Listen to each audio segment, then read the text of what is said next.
Well, You we're gonna did. let you go because we're into your time, Tim. So we're gonna All take righty. out, and you have 15 minutes. We are recording and we're good to go. All right. Thank you. Good morning and welcome to the latest episode of Conversations. And once again, my good friend Orlando Jones, welcome back to the show, my brother. How are you? I'm good, man. How are you? Man, I'm fantastic, man. The good Lord Bird, man, is rolling along, man. And we're waiting for episode 5 so we can meet the real man. So tell us a little bit about this character, man. Yeah, I was excited about the Railman. He's a character I don't think we often get to see when you talk about this period of time. He runs the most sophisticated technology of his day, the steam train. He he's a guy with 15 keys who's clearly in charge and of that particular machinery, and has relationships with the mayor and is a functioning part of society. But he also has a family that's in bondage, that he's saving money to buy out of bondage, and he's heavily involved as the mail carrier, but also the information carrier, and sometimes the human carrier for the Underground Railroad. So you find yourself, Onion finds himself hiving and needing to go to someone like him, because that's the only way bodies and things get moved, as well as information. So I just feel like those types of characters that give us a glimpse into those parts of history that we've never seen before. How did information travel? But more importantly, we haven't seen a world where a Black man was treated with respect during this period of time, wasn't a slave, and was working against the institution while working, for the institution. Frankly, no different than the circumstances many of us find ourselves in today, where you have the systemic components of oppression to contend with, but you try not to let those things stop you from doing the best you can do on behalf of your family. So just excited to play that type of role, and particularly with somebody like James McBride as a storyteller. I mean, James is a wonderful writer. I mean, his characters leap off the page. So it was really mine to mess up more than anything. I got you. So Orlando, man, over 35 years, man, you've been in this industry, man. Initially as a writer, you did stand-up comedy and sketch comedy. You've portrayed countless memorable, actors and performances that you've kind of stepped into and embodied. As we look at this period of time and you look over your career, I realize you're not in a look back mode, man, because you're still moving forward with so many different projects, man. But what is the common thread, man, that you see that runs throughout all the things that you've done, whether it's with your pen, with your performances? What is the thread? What is it that you feel it embodies you? I said this in an interview earlier, and I think it's really true. There was a time when I was invisible in the room. I was some young Black kid in the room, so nobody was paying any attention to me, and people were very much themselves, be that good or bad. But you got to see people really clearly. And I think as a writer or as an actor, as whatever the medium is I'm doing, be it music or whatever, I'm really just trying to bring characters hopefully to life where people can see themselves in them, and their flaws, no matter what they are, don't stop them from being human. I kind of feel like that's what happens with so many characters, or so many things. Like, this thing about this person, and because that about that person now has no dignity in your eyes. Right. So now that person has no humanity. So it's okay for you to treat that person like this. It's that logic of thought, that's a slippery slope. So I just try and, in my work, be the character small, big, be the character comedic or dramatic. I want you to be able to see that they're not always right, but they're human. But they're gonna fight for the things that they believe in, and but more importantly, that you're gonna see them all their flaws and everything. You're still gonna fall in love with them in some kind of way. I want you to be like, I don't want to see that character go away. I want to see more of that character because I'm looking past all those flaws. I'm seeing part of me, and it's that connection to me that I try to sort of make my work about. Really nothing else. If I can draw that connection and get you to see yourself, look past somebody's flaws, then I think as an artist, I've done my job. Man, you know, when we talked several weeks ago, man, you were telling us kind of your background origin story. You told us about the man who gave you your first job. We love that story, man. Talk a little bit about that again. Talk about and tell the audience how you got into the game. Who got you started? Oh, it's hilarious. So I got the opportunity to work with a lot of different people, but there was a gentleman by the name of Paul Aaron, who was a producer, and Paul Aaron gave me some great advice. He said, you know, I got my first job. I was writing a situation comedy called A Different World. And I was a writer in the room. And he said, look, you're a very funny kid, but you're going to be in a room with a bunch of funny comedy writers who've all been funny their entire lives. You're not going to impress them. So don't try to impress them. Just keep your head down and mostly do your work. And through the process of being in the writer's room in A Different World and watching all the different politics that go along in those things, I think a lot of the advice I got was just to be a part of the solution and not a part of the problem. Like, we already know this joke don't work, so pitch us one that does work. Don't tell us all the reasons why this one is wrong. And it was really that type of thinking and those type of conversations that I think, at least for me, led me to where I am now, where, you know, I just was at the feet of a lot of giants who were kind enough to allow me to apprentice and to make me an accountable apprentice. You know, like, if you're going to do this, then this is how it's done. You're not going to go off and do it your way, you know? So having that A Different World, having that with Martin Landau and sitting down with him and talking about the Actors Studio and the approach, and just having so many people, Jeffrey Katzenberg and those types of folks who were teaching me about the business. I got an opportunity to sit and talk with so many people who just gave me a lot of knowledge, right? And hopefully gave me, more than anything else, a perspective, because they all worked like dogs.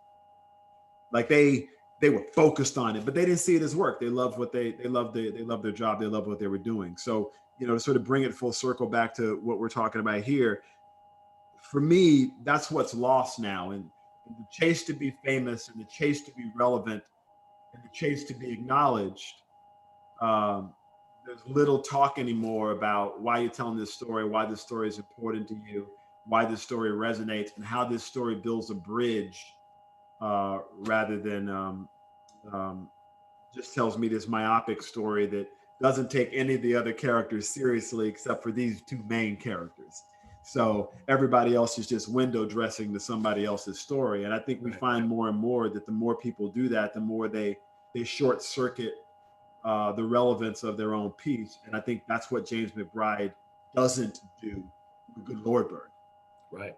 Because none of the characters are getting short shrift. All of them have rich histories and backgrounds and narratives. No matter what glimpse into their lives you see of them, you want to know more about what was going on with them. And that's the function of a great storyteller, building really rich characters. And it's also the function of a storyteller of color who had to shape the characters like that, because if not, I'm sure he would have been told, well, what's this character for? Can we get rid of this character? So, you know, in his desire to I believe overachieve, as James has sometimes put it himself, just in his own work, I think we get this type of work. And for me, just the opportunity to do it is a blessing. And coming from the history that I come from in the business, it's especially important because, you know, thank goodness for Showtime, because not a lot of people do this type of material where you're telling a slave story that's funny and not really a slave story at all. Like that,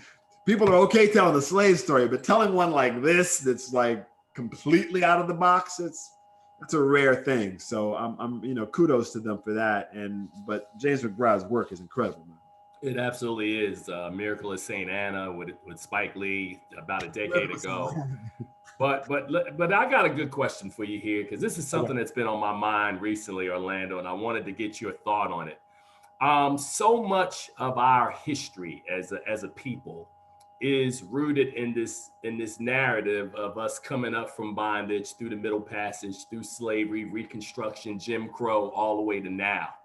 And over the last decade, I don't want to use the word fatigue, because we've got to tell our stories and this is our history. But there's a fine line between us kind of uplifting and kind of telling these aspirational stories that show us in bondage and coming out, and then what we call Black trauma, where, you're just kind of seeing these images over and over and over. How do we strike a proper balance? And you as an artist and as a writer, when you're looking at roles, is there a certain process in your mind that you're selecting, like, well, I'll take this story because this one's more aspirational than that one. This one just shows our pain. Is there a litmus test or some sort of test that you have for how you see this particular issue? Yes. I mean, look, that was the challenge of Mr. Nancy, to be honest with you. He's not American Gods. You haven't heard before, Right. That character is repeating the same old. So it becomes about how you approach the material and how you approach the way this particular character is going to get the attention, right? So I look at a lot of those things in my selection, but a lot of it has to do with, if I'm going to play this character, I can't speak for nobody else. What am I going to do with this character that I'm going to enjoy? What's going to be fun for me? What about it is going to make me, kind of fall into it utterly, where I can't find me anymore. I can only find that character. And I kind of ask myself that question first and foremost. And that kind of solves most of my issues with regard to that, but not all. I think you're right to say, right now there's so much murder porn on social media that to do it without any grace there's an oversaturation of that. I think we have to be aware of that as storytellers, just because that's the time we're in. I think there's an obligation to bring some lightness to these things, to bring some joy, to bring some humor in the pain. That's the whole point of humor, is to help us deal with these circumstances. But I think we have to acknowledge that we're not going to police humor. Try as you might, people are just going to go behind closed doors and laugh, but they're still going to laugh. That's just part of life. So I feel like that's critically important. So I definitely look for things that look for that approach. Otherwise, it purely is murder porn over and over and over again. And then I think lastly, and sort of tying back into the very first thing, is have I seen this character before? How many times? Because I have no interest in copying someone else's performance. Right. And I have no interest in, frankly, repeating a character that I already did. I'm like, I did that character. That one's done. You know what I mean? Like putting this one here. If I decide to take these elements, maybe, but I try and really not do that. I really do want to give audiences a reason to come watch my work. And hopefully that's because they know the rail man will not be Mr. Nancy. Right. And that he will walk differently, he will talk differently, it will be a completely different thing. And so I kind of look for those things.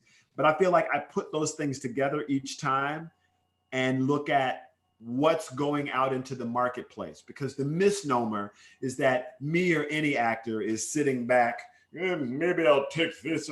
I mean, here's what's being made, here's what's going into the marketplace. I have chosen before to sit things out. We've all done that. All actors have. Matthew McConaughey tells one of my favorite stories of not working for 20 months because he was like, I'm not going to do romantic comedies for the rest of my life. And I think we all have to make that thing. I decided early on that I wanted to do different things to make it very difficult to pigeonhole me. Right. I made that decision at a time when people told me not to make that decision because they wanted me to just stay in the comedy lane. And frankly, it's taken me away from comedies. So I haven't done comedies in a really long time because of that.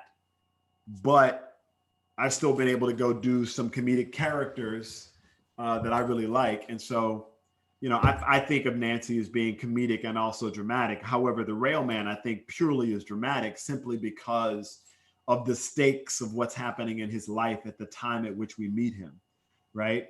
And that this story, The Good Lord Bird, keeps escalating. So, but that tends to be my approach to it, is what can I do with that character? Because frankly, any actor, if they're being honest, knows that the words don't mean anything at a certain point, right? It's all about how you make the words come to life, right? It's the singer, it's not the song.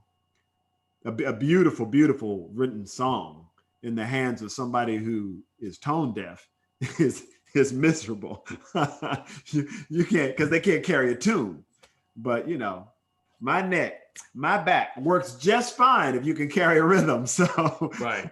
You know, so I think that's really important, you know, particularly in this type of piece where I'm the singer and the songwriter is extraordinary.